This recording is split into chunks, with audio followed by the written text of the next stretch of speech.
Le projet Un espace pour tous est un projet donc, qui tourne autour du design et de l'accessibilité. À la base, donc, il est né un petit peu de plusieurs choses. D'abord d'un partenariat avec la Cité du Design qui existe depuis plusieurs années. Et donc avec un souhait qui était de travailler sur la question de l'accessibilité, puisqu'ici nous sommes à l'étage de l'espace Borisvian. C'est un étage qui n'est pas accessible aux personnes à mobilité réduite puisque nous n'avons pas d'ascenseur et qui pose également un problème d'accès pour les personnes âgées, les mamans avec les poussettes. Donc c'est vrai que en tant que bâtiment municipal, la ville s'intéresse effectivement à notre lieu et à la manière de le rendre accessible. L'espace Borisvian est un partenaire avec lequel nous travaillons maintenant depuis un bon moment. Du fait qu'il soit en plus devenu pôle de compétences design, on fait un partenaire privilégié. Donc je mène régulièrement des projets avec Philippe Chastel. On sait bien qu'il y a un public très varié à l'espace Borisvian, donc qui vont de petits enfants à d'adultes, à de personnes âgées, mais aussi personnes empêchées. C'est-à-dire quand on se casse une jambe, quand on a une poussette, c'est plus difficile de se déplacer. Donc voilà, la question c'était de se dire, de réfléchir en fait pour tous les publics, comment est-ce qu'on peut se déplacer dans l'espace Borisvian.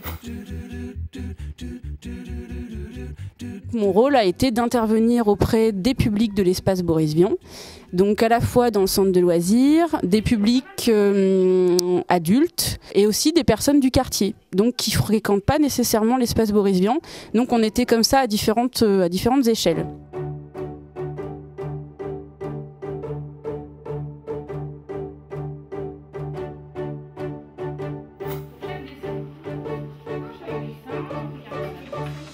L'important, c'est qu'on va piocher, enfin vous allez piocher une carte.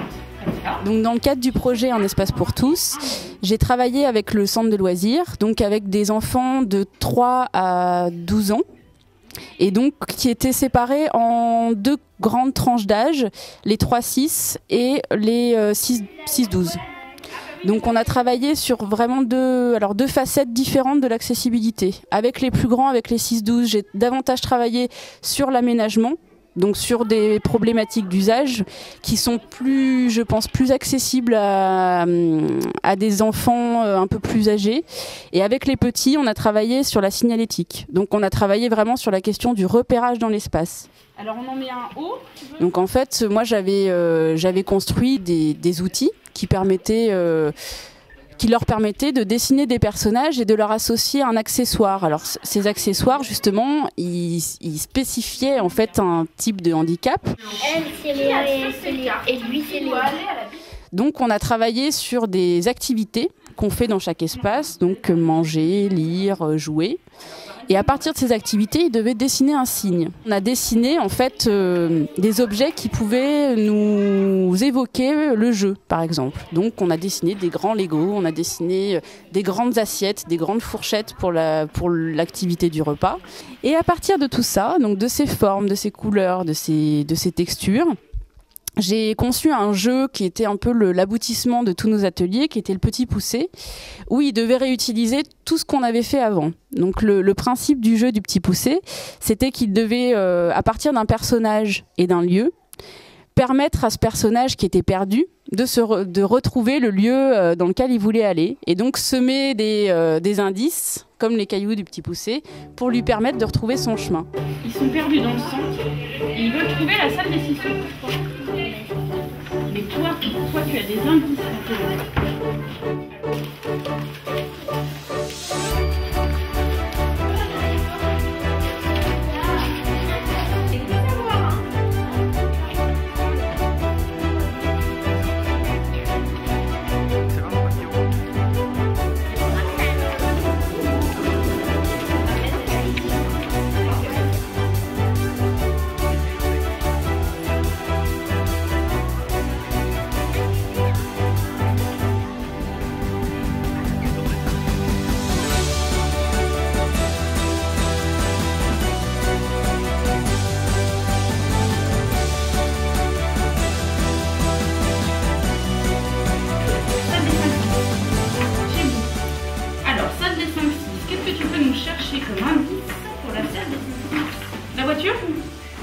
avec les plus grands, donc avec les 6-12, on a travaillé sur l'aménagement.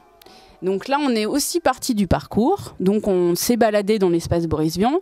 Par contre, on a fait différents types de balades. Avec les plus grands, je leur ai fait faire des balades sans son.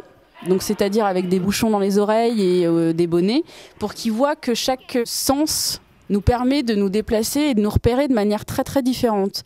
Donc on a fait des balades sans son, sans vue. Et donc c'était un moment aussi de découverte pour eux de la notion d'handicap et de découverte des difficultés.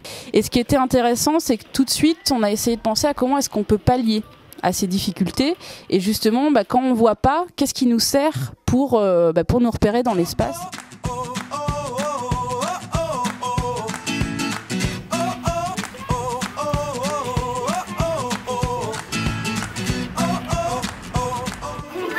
Comment les personnes handicapées et aveugles arrivent à aller jusqu'à l'espace Boris Vian. Il y a des endroits étroits où il y a des trous, il y a des blocs.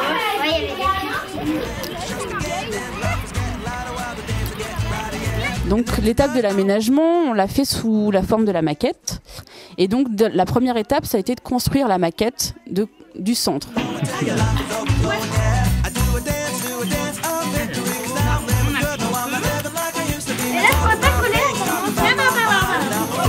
Et ensuite, on a fait déplacer des personnages dans ces espaces, donc des personnages qui avaient plusieurs caractéristiques, à partir desquelles on se posait des questions. Donc, est-ce que là on peut accéder, est-ce qu'on ne peut pas, est-ce que là on sait où on est, est-ce que là on ne le sait pas. Donc, par groupe, ils ont construit une maquette de leur espace Boris Vian idéal et de comment est-ce qu'ils pouvaient permettre à tous ces personnages d'accéder partout.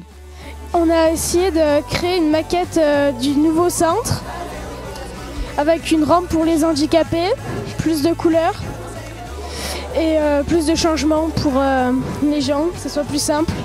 Mais là, je pense que ça doit marcher normalement.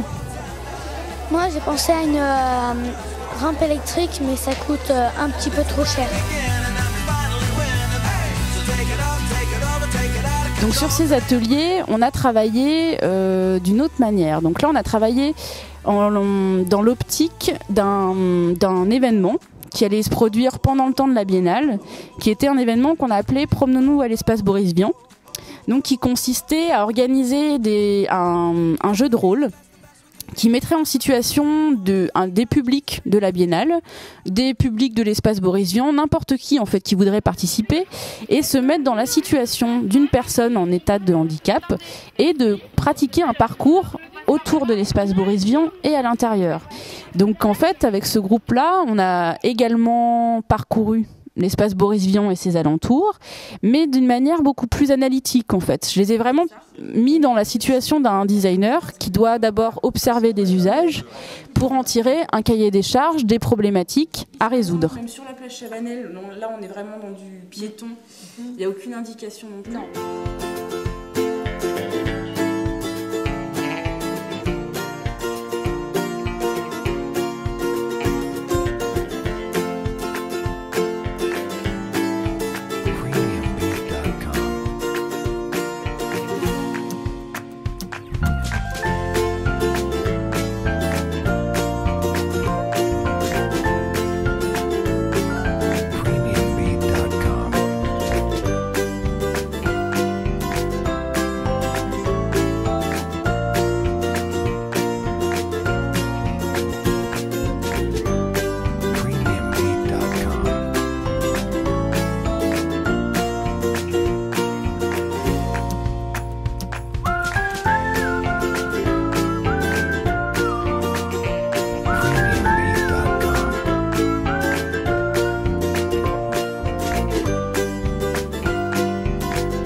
On a récolté beaucoup d'avis aussi de personnes qui étaient complètement extérieures à l'espace Boris Vian, ce qui apportait encore quelque chose d'autre au projet. Et donc on a analysé toutes ces données et on a essayé de faire un état des lieux des grandes préconisations pour l'espace Boris Vian et les alentours. Sur le trottoir de droite, donc en plus sur le trottoir de droite, il y a, mais je crois qu'à gauche c'est la même chose, il y a un espèce de voie qui sépare. Et pour le dernier groupe, on a travaillé à l'échelle du quartier, puisque je trouvais que c'était aussi intéressant de profiter de ce projet expérimental pour parler de l'accessibilité aussi dans la ville et comment est-ce qu'on arrive dans des structures comme ça d'accueil de public assez large. Et ça s'appelle Zoubœuf. Oui. Et là, après, on a beaucoup de restaurants, il y a 200 restaurants, bars aussi. Il y a un lien avec Boris Vian, enfin je sais pas, il y aurait quelque chose à trouver.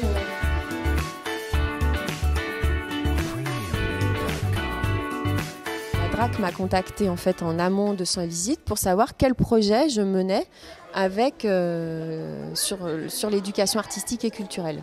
Donc en fait, je vais parler de mes projets liés à l'éducation nationale, mais aussi des projets que je menais avec des centres socioculturels et notamment celui que je menais avec l'espace Boris Vian, qui était un projet assez remarquable et ambitieux. Maintenant, on organise des jurys de recrutement des designers. Donc avec la Cité du Design, on fait un appel à candidature. Là où c'était intéressant pour nous, c'est qu'elle a effectivement dans ses gros chantiers une consultation sur l'éducation culturelle et artistique, que nous effectivement on est beaucoup sur des questions d'éducation culturelle et artistique et que du coup ça nous a intéressé de pouvoir lui livrer aussi notre expérience, c'est-à-dire pouvoir lui dire ben voilà, vous êtes en train de faire une étude en vue de développer l'éducation artistique en France. Nous on a un exemple très concret de pratique artistique avec des enfants au sein d'ateliers qui débouchent en plus sur une réalisation.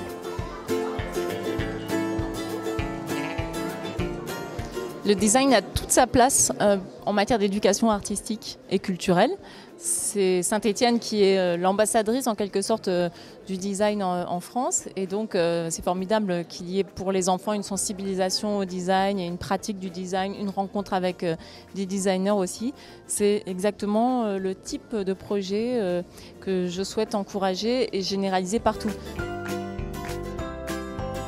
Une fois que Lola a eu terminé de faire tous les ateliers, elle a donc fait ses préconisations. C'est-à-dire qu'elle s'est appuyée sur ce que tous les participants des ateliers avaient dit pour construire un scénario, c'est-à-dire une proposition d'amélioration des locaux de l'espace Boris Vian.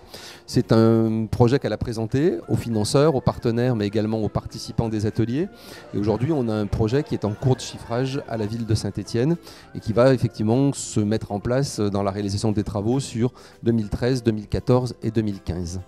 Alors pourquoi ce projet a retenu notre attention? C'est que ce projet d'accessibilité n'est pas un projet dédié à une catégorie de handicap, mais s'intègre bien à une logique d'accès du centre à tous les publics et nous y sommes vraiment attachés.